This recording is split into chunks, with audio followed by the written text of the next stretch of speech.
제주도 같은 경우 가보시면 이제 풍력 발전기 되게 네, 많아졌잖아요. 네, 네. 그렇죠. 보기 좋잖아요. 보기 예뻐요. 좋은데 악몽이에요. 기후위기 시대 제2의 전기 인프라 혁명이 온다. 그리드 최준영 박사님과 함께하고 있습니다.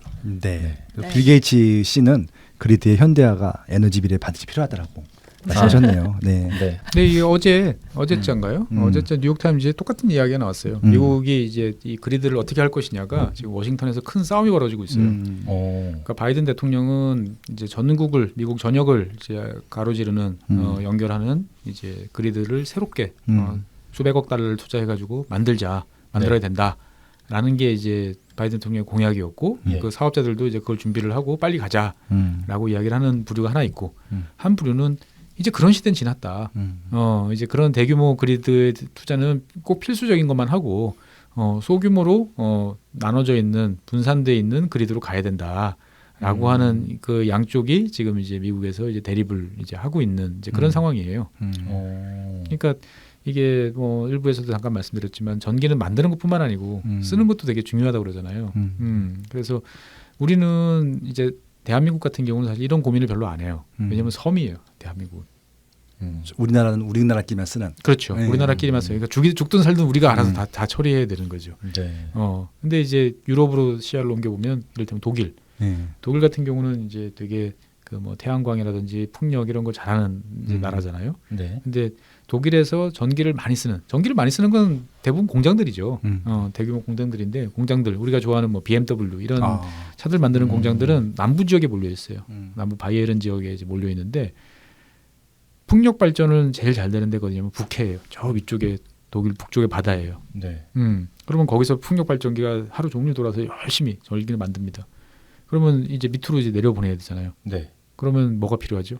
송전선? 송전선이 필요해요. 네. 근데 독일을 남북으로 가로지르는 송전선로가 없던지 턱없이 부족해요. 그럼 빨리 만들면 되지 이렇게 생각하는데 세상에 어느 사람이 내 집 앞에 내 동네 앞에 안 되죠. 멈춰. 네. 그래서 제가 십몇 년 전에 봤을 때부터 지금까지 찔끔찔끔 이 송전망이라는 건 처음부터 끝까지 다 연결이 돼야 가치가 있는 건데 여기 찔끔 이렇게 지금 사업이 되고 있어요. 특별법도 만들고 나서서 막 하는데 뭐 중앙정부 결정에도 지자체들이 반대, 난 모르세, 난 반대세, 소송해. 그래서 지금 언제 사실 완공될지 모르는. 그러면 그 전기는 어떻게 가느냐? 네. 옆 나라인 저 폴란드라든지 네. 이쪽인 프랑스라든지 이런 쪽으로 돌아가지고 밑으로 이렇게 오는 거죠.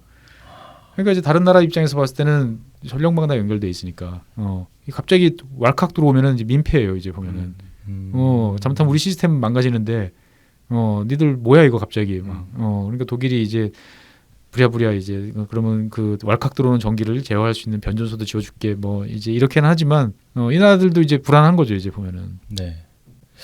그러니까 제가 일부에서 잠깐 여쭤보고 싶었는데 그냥 쓱 지나갔던 게 그리드라는 건 이렇게 격자 모양으로 어떻게 보면 되게 선로가 병렬 연결이 돼 있다고 해야 될까요? 예. 그러니까 다양한 경로로 이렇게 연결이 돼 있는 거잖아요. 예. 근데 정전이라는 거는 예. 예를 들어 뭐 하나의 선로가 딱 끊겨도 예. 이렇게 우회 경로가 다 그렇죠. 있지 않습니까? 우회 경로로 가는 건 우리 차랑 생각하면 똑같아요. 길이 네. 갑자기 막혔어요. 그럼 옆으로 돌아가죠. 네네. 근데 옆으로 돌아가는 길이 넓으면 상관이 없는데 네. 그 옆으로 돌아가는 길에 또 갑자기 너무 많은 차들이 몰리면 어떻게 돼요? 그 길 또 막히게 되는 거죠. 그럼 네. 다시 사람들이 또 옆으로 가겠죠. 네네.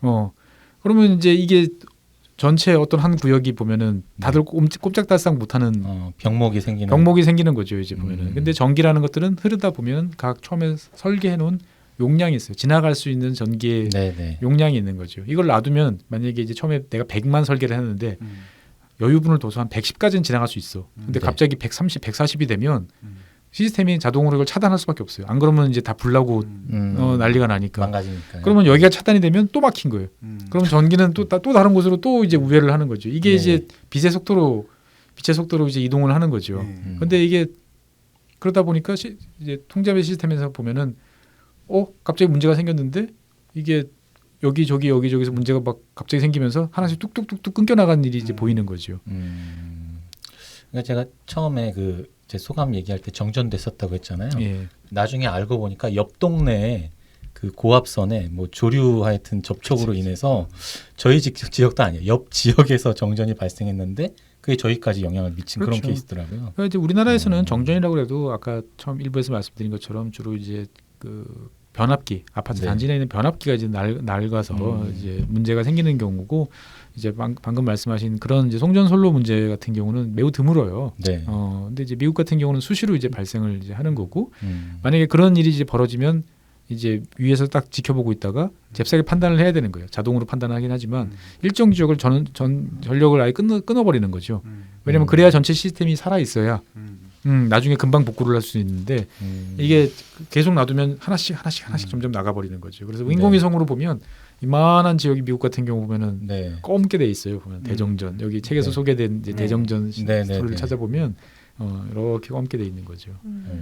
그 서두에 말씀하신 바이든 대통령의 그런 전체적인 국가적인 그리드를 깔아야 한다와 그런 시대가 아니다라고 하는 입장이 반대하는 이 입장과 예. 박사님은 어떻게 보세요? 그러니까 어떤 이제 쪽에 더 끌리세요? 그러니까 대한민국 사람은 당연히 전체에 까는 게 맞지 않냐라는 생각을 이제 마음을 기울일 수밖에 없는데 미국은 사실 전혀 다른 나라니까 다르다는 거죠. 그러니까 이게 그 재생에너지, 태양광, 풍력 이런 거 많이 늘어났잖아요. 네. 이거 쓰면 되게 좋아요. 첫 번째로는 그렇죠. 내가 돈이 안 들어요. 음. 그러니까 이를테면 내가 집에 단독주택이에요. 음. 내가 뭐 공장을 가지고 있어요. 근데 위에 해가 잘 들어. 네. 태양광 패널 쫙 깔면 평소에 전기 요금 0원이에요. 네. 여름철에 에어컨 팡팡 쓰고 막 다 해도 그냥 한 1,000원, 2,000원 내면 끝이에요. 네. 그러면 좋단 말이죠. 보면은 어떤 돈도 벌어요. 내가 번 전기를 팔아서. 팔아서 되게 좋다. 그러면 나는 온실가스도 안 내보내고 내가 환경에 되게 기여하고 돈도 벌어. 좋아. 퍼펙트하죠. 네. 이게 전력망을 운영하는 사람 입장에서 봤을 때는 악몽이에요. 그러네요. 왜냐면은 전기라는 게 생산을 해서 소비까지가 이렇게 쫙 일관적으로 위에서부터 밑으로 내려가는 시스템인데 그리고 전기를 생산하는 친구들은 덩치 큰 한 몇십 명의 친구들을 데려다 놓고 이렇게 쫙 줄 세워보면 딱 보이는데 눈에 보이지도 않은 수많은 친구들이 얼망졸망 있는 거예요. 여기서 전기가 나왔다 들어갔다 하는 거예요. 보면. 근데 이게 몇 개 있을 때는 상관이 없어요. 근데 이제 점점 많아지기 시작하면 갑자기 해가 이렇게 쨍쨍해지는데 날씨는 좀 시원해졌어요. 어느 날 갑자기. 그러면 전력이 생산이 왕창 들어오는 거 갑자기. 내가 데리고 있는 덩치 큰 친구들은 내가 다 너 얼마나 생산해 그래서 약속대로 지키고 있는데 생각지 못하게 갑자기 오늘 70만이면 충분해. 근데 갑자기 한 15가 갑자기 왈칵 들어오는 거예요. 네. 그러면 잘못하면 시스템 자체가 붕괴를 하는 거죠. 보면은.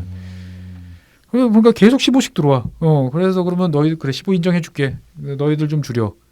그래가지고 전체를 맞춰놨는데 갑자기 구름이 쫙 밀려오는 거예요. 태양광이 갑자기 저 서쪽에서부터 동쪽으로 점점 발전량이 확 떨어져요. 예.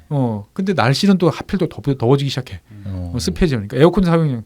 그러면 전력 소모량은 갑자기 급증한단 말이죠. 예. 그러면 이제 저 대기실에 있던 친구들 빨리 깨워가지고 이제 발전하라고 또 시켜야 되는 거죠. 보면 안정적인 게 안정적인 게 없는 거죠. 그러니까 재생에너지가 되게 좋아 보이지만 이러한 이 수요 공급을 실시간으로 일치시켜서 전체가 아주 원활하게 돌아가도록 만드는 시스템에서는 되게 악몽 같은 존재예요. 그리고 이제 예상을 하면 괜찮은데 예상이 안 되는 경우가 너무 많은 거예요. 맞아요. 그러겠어요. 기상 예보도 항상 틀리잖아요. 그러니까 이제 네. 풍력 같은 경우는 그래도 이제 날씨와의 연동성이 이제 그 높아서 이제 덴마크 같은 경우는 자기들이 꽤 잘 맞춰요. 자기 제가 10년 전에 갔을 때 보면 그 당시니까 지금은 더 늘었겠죠. 한 3시간 전 정도는 거의 100% 맞춘다고 그래요. 3시간 후에 어느 정도 전력을 생산할 수 있을 것 같아. 바람. 그거를 토대로 해가지고 3시간 후부터 바람 안 불 것 같아. 그러면 누구 좀 스탠바이 아니면 외국에서 좀 끌어올까? 이거를 이제 시스템을 맞추는 거죠. 이제 보면은.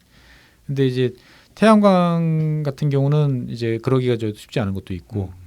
그러니까 이 시스템을 운영하는 입장에서 봤을 때는 되게 괴로운 거예요.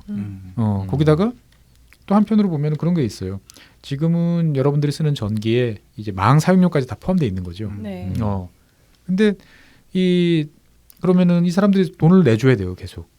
네. 계속 내줘야 되는데 선생님도 뭐 5만 원, 우리 김 선생님도 7만 원 이렇게 내줬는데 갑자기 이제 태양광 쫙 깔았다고 안 쓰는 거예요. 전기를 안 써. 그러다가 이제 뭐 갑자기 좀 필요한 경우만 생겨가지고 전기를 찔끔찔끔 쓰는 거예요. 네. 그러면 나는 이 사람한테 이 매월 원래 얼마 쓸 거라 생각하고 이거를 나눠 가지고 쭉 비용을 매겼는데 비용을 징수할 방법이 없는 거예요. 이 재생에너지 쓰는 사람들한테 들어가는 그리드 이 사람이 아예 난 그리드 안 써라고 딱 잘라버리면 차라리 괜찮은데 네. 연결은 돼 있단 말이죠. 왜냐면 이 사람들이 또 한전에 팔려고 연결은 또 시켜놨기 때문에 보면은 골치 아픈. 골치 아픈 거죠. 1,000원만 내고. 그렇죠. 그래서 이제 이 저자는 이 그리드에서 미국 사례를 가지고 이야기해. 미국은 단독주택이 많고 뭐 애리조나나 이런 데, 하와이나 태양광이 좋은 데가 너무 많잖아요. 네. 그러니까 자기 집이면 누구든 설치하고 싶은 거잖아요. 그렇죠. 예. 그러니까 자기 집에 설치를 막 해요. 돈이 좀 있으신 중산층 같은 경우는. 네. 그러면 이제 전력 업체 입장에서 봤을 때는 이 사람한테는 이제 돈을 벌 방법이 없는 거예요. 내가 망을 유지하는데 1년에 비용이 100억이 들어. 이거를 뭐 100만 가구를 통해 가지고 1년에 10,000원씩 이거를 1년에 나눠서 이렇게 쭉 징수를 했는데 갑자기 100만 가구 중에서 한 30만 가구가 도망가 버렸어. 이 사람들한테는 별도로 문질 방법이 없는 거예요. 그러면 결국 어떻게 100억은 똑같이 들어가는 거죠. 네. 그럼 70억이 그 나머지 70만 가구한테 이 안 쓰는 30만 가구 비용까지 덮어쓰기를 하는 거죠. 전기 비용이 올라가겠네. 올라가는 거죠. 그러면 이제 이 사람들도 뭐야 왜 전기요금이 올랐어? 나도 태양광 깔아야 돼. 악순환이네요. 그러면 결국은 제일 돈이 없고 누구 세대로 살고 어떤 이런 데 있지 못하는 사람들만 더 비싼 요금을 쓰는 거죠. 그러네요. 되게 전기의 역설이라고 느껴지는 거죠. 효율적으로 나 혼자 효율적으로 살려다 보니까 전체적인 비효율이 완전 발생해 그렇죠. 그러니까 그러면은 이제 뭐 방법은 두 가지가 있는 거죠. 그냥 너가 망을 연결을 하면 고정적으로 그러면 너가 쓰든 안 쓰든 망 사용료를 내. 이렇게 하든지 아니면 너 아예 끊어. 라고 이제 이야기를 이제 해야 되는 건데 둘 다 쉽지는 않은 거죠. 이제 보면은 왜냐면 100년 동안 해왔던 게 당연히 그거는 비용에 다 포함이 돼 있는 거고 이 비용을 구체적으로 쪼개가지고 얼마씩이라고 따지기도 상당히 좀 어려운 그렇게 한 번도 안 따져봤기 때문에. 네. 그리고 뭐 그렇게 따질 수도 있을 거 아니에요. 우리는 한 달에 한 이틀 쓰는데 니네 거 망? 그렇죠. 이틀 망 사용료만 낼래. 그렇죠. 그러니까 이제 이런 이제 딜레마들이 이제 생긴다는 거죠. 그러니까 재생에너지가 많아질수록 문제가 커져요. 그러니까 이를테면 제주도 같은 경우 가보시면 이제 풍력 발전기 되게 많아졌잖아요. 그렇죠. 보기 좋잖아요. 보기 예뻐요. 좋은데 악몽이에요. 원래 바람이 쫙 불어요. 근데 제주도는 큰 공장 있나요? 없죠. 다 그냥 사람들 가정집 또는 관광지, 호텔 관광지죠. 뭐 이런 정도란 말이죠. 갑자기 전력 수요가 전력 공급량이 한 2배 가까이 막 튀어요. 그러면 시스템 자체가 이제 붕괴를 하는 거예요. 그러면 어떻게 하느냐? 이제 그 열 차단을 하는 거죠. 발전에서부터 이 전력망으로 들어오는 거를. 그러니까 이 사람들은 자기 발전을 열심히 돌려서 전기를 생산해도 돈 한 푼 못 받는 상황이 이제 생기는 거죠. 네. 그 바닷가에 그 바람개비를 심느라 그렇게 돈을 많이 들였을 썼는데, 텐데. 예. 그래서 그러면은 이제 원래 제주도 같은 경우는 저 진도에서부터 완도인가요? 진도에서부터 이제 해저 케이블로 전력을 들어오는 것도 있고 원래 조그마한 발전소도 있어요. 그래서 이 케이블로 다시 실어내 보자라고 했는데 이게 생각만큼 그렇게 쉽지는 않아요. 뭐 전력이 평소에는 육지에서 제주도로 오다가 문제가 생겼어 거꾸로라고 하면은 이게 스위치만 딱 누르면 바로 전환될 것 같은데 이것도 준비 과정이 필요한 거예요 보면은. 그리고 이게 한 3-40분씩 걸려요. 빨라도. 아이고. 그러니까 이제 또 이런 문제들이 곳곳에 생기고 있어요. 전남 같은 경우도 전남이 햇볕도 좋고 그다음에 토지 가격도 저렴하고 그다음에 이제 안 쓰는 염전도 많고 네. 바람도 잘 불고 그러니까 그 지역에 이제 풍력, 태양광 막 대규모로 쫙 깔리죠. 국가 전체적으로 세어보면 풍력 재생에너지가 늘어나는 건 좋아요. 좋은데 문제는 아까 말씀드렸던 이제 그 플럭세이션, 변동성이 커지다 보니까 시스템을 어떻게 잘 운영할지가 이제 전체적으로 봤을 때 문제라는 것도 있고 더 큰 문제는 그 주변 지역에서 전기를 써주면 제일 좋은데 써주는 주체가 없어요. 그러면 안 써주면 딴 데 보내면 되지 이렇게 생각하시잖아요. 네. 그러면 평소에 보낼 전라남도에서 생산되는 전력을 수도권으로 보낼 일은 별로 없기 때문에 송전선로가 제한돼 있어요. 근데 갑자기 여기서 한 10배쯤 늘어났어. 네. 그러면 송전선로를 10배를 증설을 해야 되는 거예요. 더 고압으로 더 큰 선로를 만들어서 해야 되면 저 전남 영암이나 여기서부터 수도권까지 만약에 또 끌고 온다. 그러면 또 그 쉬운 일이 아니라는 거죠. 이제 네.